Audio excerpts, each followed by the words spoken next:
मेरे प्रिय छात्र एवं छात्राओं, आज के इस ऑनलाइन क्लास में आप सभी का मैं स्वागत करता हूं और आपके लिए आज मैं बीए पार्ट 1 ज्योग्राफी ऑनर्स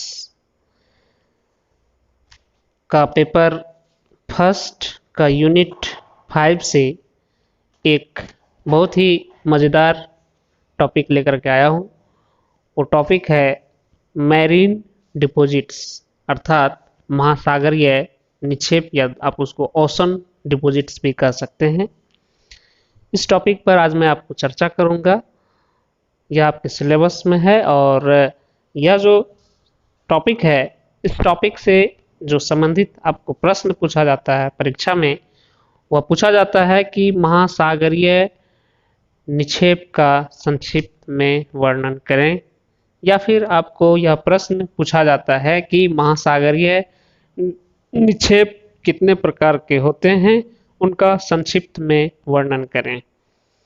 तो जिस भी तरह से आपको प्रश्न पूछा जाता हो, आप उसके लिए तैयार कर लेंगे।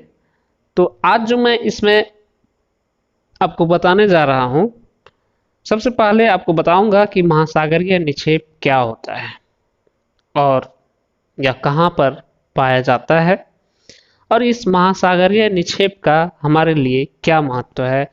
आखिर मुझे या हम सबों को महासागरीय निक्षेप पढ़ने की क्या आवश्यकता है, क्या इसकी उपयोगिता है, क्यों हम लोग इसको पढ़ें। और साथ ही हम चर्चा करेंगे कि जो महासागरीय निक्षेप होता है वह कहाँ से आता है, किस प्रकार से महासागर के तली में निक्षेप का जमाव होता है। तो आइए टॉपिक पर चर्चा करें कि महासागरीय निक्षेप क्या होता है। सबसे पहले इस पर हम लोग चर्चा करें।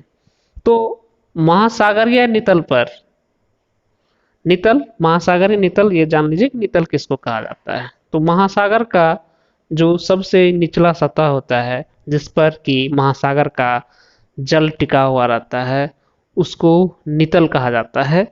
और महासागरीय तल की यदि बात होती है, सी लेवल की बात होती है, ओशन लेवल की बात होती है, मैरीन लेवल की बात होती है, तो वो महासागर में जो जल है उसके ऊपरी हिस्से को उसका तल कहा जाता है। नितल और नितल, ये आप समझ गए होंगे कि महासागर के निचला हिस्सा जहाँ पर पानी अपना रहता है, जिस पर पानी टिका होता है, वह महासागर का नितल होता है, यानी बॉटम होता है। और जो ऊपर जो होता है, पानी का ऊपरी हिस्सा जो होता है समुद्र का, वह उसका तल कहलाता है, सरफेस कहलाता है, या उसका लेवल कहलाता है, स्तर कहलाता है। तो यहाँ पर नीचे वाली जो सतह है, जिसको कि आप नितल कहते हो, उसकी चर्चा हो रही है, और उस पर जो जमाव होता है, निक्षेप होता है, उसकी चर्चा यहाँ पर हम लोग कर रहे हैं आज। तो महासागरीय नितल पर जो है वह अवसादों के जमाव को महासागरीय निक्षेप कहा जाता है। दूसरे शब्दों में यदि कहें इसको, तो महासागरों के नितल पर संचित होने वाले समस्त पदार्थों को महासागरीय निक्षेप कहा जाता है। अब है कि इस विषय के अंतर्गत, यानी महासागरीय निक्षेप विषय के अंतर्गत, इस टॉपिक के अंतर्गत केवल उन निक्षेपों का ही अध्ययन हम करते हैं जो असंगठित अवसादों के रूप में होते हैं तथा शैल के रूप में नहीं होते हैं। अब ये पदार्थ जो है कई प्रकार के होते हैं तथा कई स्रोतों से प्राप्त होते हैं। अब इसको दूसरे नजरिए से हम देखें तो समुद्रों का जो नितल है वह जैविक एवं अजैविक स्रोतों से प्राप्त अवसादों की सैकड़ों हजारों मीटर मोटी परतों से ढका हुआ है। इन समुद्रों के नितल को आधारशिला इन समुद्रों के नितल की आधारशिला कहीं भी अवसादों के निक्षेप से अनावृत नहीं पाई जाती है। अर्थात कहीं भी ऐसा समुद्र का नितल नहीं है जहां पर कोई निक्षेप या अवसाद नहीं मिलता है, यानी कि सभी जगह जो है निक्षेप पाया जाता है। इन निक्षेपों का बहुत बड़ा भाग जो है वह स्थल खंडों से प्राप्त होता है। फिर भी स्थल से प्राप्त होने वाले अवसादों को समुद्र तक लाने का कार्य नदियां, पवन, हिमानी तथा लहरें किया करती है, किंतु इन सभी में सबसे महत्वपूर्ण योगदान नदियों का होता है। महासागरीय निक्षेप का कुछ भाग समुद्री जीवों तथा वनस्पतियों के अवशेष से प्राप्त होता है। स्थल के ऊपर या समुद्रों के भीतर होने वाले ज्वालामुखी उद्गार से भी प्राप्त पदार्थ महासागरीय निक्षेपों के निर्माण में महत्वपूर्ण भूमिका निभाते हैं। अब है कि जो मैं आपको बताया कि ये सारे जो है निक्षेप कहाँ कहाँ से मिलते हैं, कौन इसको लाते हैं। इसके अलावा है कि उल्का पिंडों से प्राप्त अवसाद भी इन निक्षेपों में मिलते हैं। तो कह सकते हैं कि महासागरीय नितल पर पाए जाने वाले निक्षेपों का निर्माण विभिन्न स्रोतों से प्राप्त होने वाले अवसादों से हुआ है। महासागरीय निक्षेप असंपिंडित पदार्थों से बने होते हैं। कालांतर में जब कभी पृथ्वी की आंतरिक शक्तियों के कारण भूपटल में हलचल उत्पन्न होती है, तब महासागरीय निक्षेपों की विशाल राशि संपीड़न आदि के कारण कठोर शैलों में परिणत हो जाती है।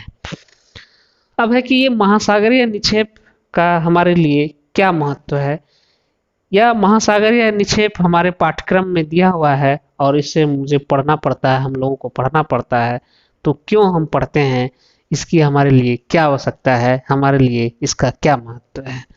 तो धरातल पर जो है जितनी भी पाई जाने वाली अवसाद है, यानी अधिकांश अवसादी शैलों का जो निर्माण है वह महासागरों के नितल पर संचित निक्षेपों से ही हुआ है।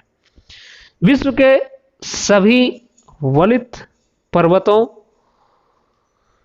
फोल्डेड माउंटेन्स की उत्पत्ति, या उसको मोरदार पर्वत भी कहते हैं, जो हुई है वह टेथिस सागर जैसे उथले, संकरे और लंबे समुद्र के नितल पर एकत्रित निक्षेपों से ही हुआ है।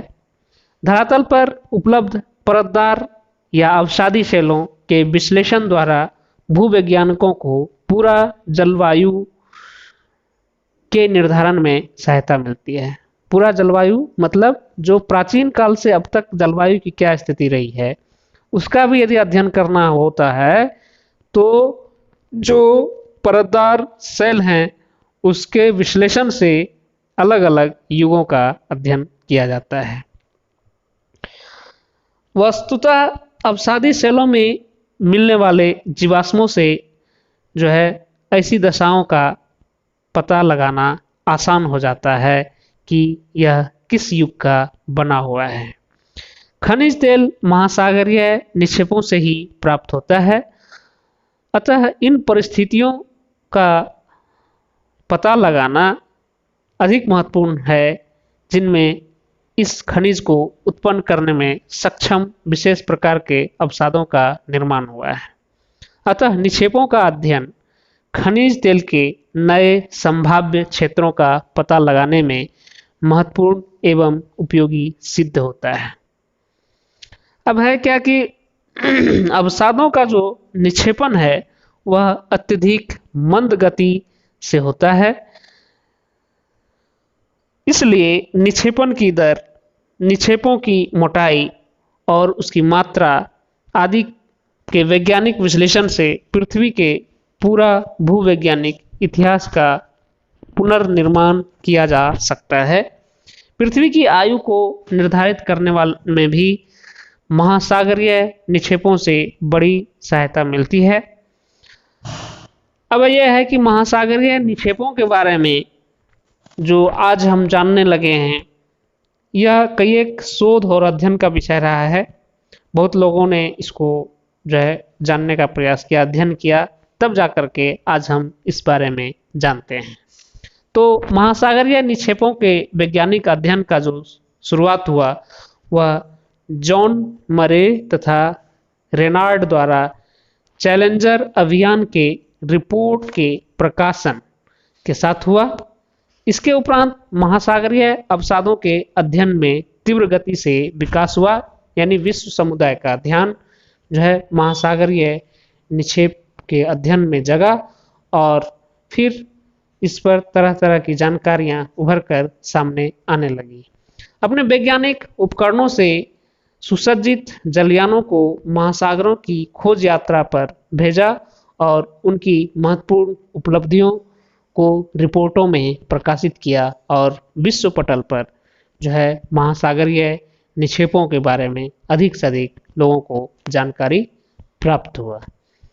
अब है क्या कि ये महासागरीय निक्षेप जो महासागर में आते हैं, आखिर यह कहाँ से आता है, यह निक्षेप कहाँ से मिलता है, इसके बारे में थोड़ी सी चर्चा किया जाए। तो महासागरीय निक्षेपों के अवसाद जो है वह विभिन्न स्रोतों से प्राप्त होता है। सुविधा के लिए इसको हम जो है मुख्य रूप से 6 वर्ग में विभाजित करके अध्ययन कर सकते हैं। इसमें पहला हो सकता है स्थल जात निक्षेप, टेरिजेनियस डिपॉजिट्स। दूसरा हो सकता है ज्वालामुखी निक्षेप, वोल्केनिक डिपॉजिट्स। तीसरा हो सकता है गंभीर महासागरीय निक्षेप, पेलाजिक डिपॉजिट्स। चौथा हो सकता है अजैविक अवक्षेप निर्मित निक्षेप, इनऑर्गेनिक प्रिसिपिटेंट्स। और पांचवा है समुद्री जल में होने वाले रासायनिक परिवर्तन से उत्पन्न पदार्थों के निक्षेप, deposits from the products of chemical transformation occurring in sea water. और छठा उल्का धूल, मेटेरियोरिक डस्ट। तो ये आपने जाना आज के इस ऑनलाइन क्लास में कि महासागरीय निक्षेप क्या होता है, महासागरीय निक्षेप का हमारे लिए अध्ययन या जानना क्यों आवश्यक है, और फिर आपने जाना कि महासागरीय निक्षेप का जो है अध्ययन की शुरुआत कहाँ से हुई, कैसे कैसे हम लोगों के बीच में यह आया, और फिर आपने जाना अंत में कि महासागरीय निक्षेपों का जो है स्रोत क्या है, यह कहाँ से आता है और किस प्रकार से महासागर की गहराई में यह जमा होता है। तो उम्मीद करता हूँ कि छात्रों कि आज का यह क्लास आपके लिए बहुत ही उपयोगी था, क्योंकि इस क्लास में आपने कॉन्सेप्ट सीखा, अपने कॉन्सेप्ट को समझा कि कैसे कैसे यह बात आई सामने। और जब आपका कॉन्सेप्ट सही होगा तो फिर आगे जब मैं बताऊंगा आपका महासागरीय निक्षेप के बारे में और विस्तृत जब चर्चा करूंगा तो फिर वह भी आसान हो जाएगा कि अब फिर आगे चर्चा करूंगा तो कितने तरह के निक्षेप है ये सब भी चर्चा होगा। लेकिन इसके अगले भाग में जब मैं आऊँगा तो आपसे जो इसका महासागरीय निक्षेप के स्रोत है उस पर थोड़ा सा चर्चा डिटेल में करूँगा, विस्तृत चर्चा करूँगा, और तब जा कर के फिर आपको महासागरीय निक्षेप का जो अलग अलग प्रकार है उसकी चर्चा मैं आपसे करूँगा। तो मिलता हूँ फिर नए टॉपिक के साथ, इसी टॉपिक के अगले भाग के साथ। तब तक के लिए विदा लेता हूँ आपसे। धन्यवाद।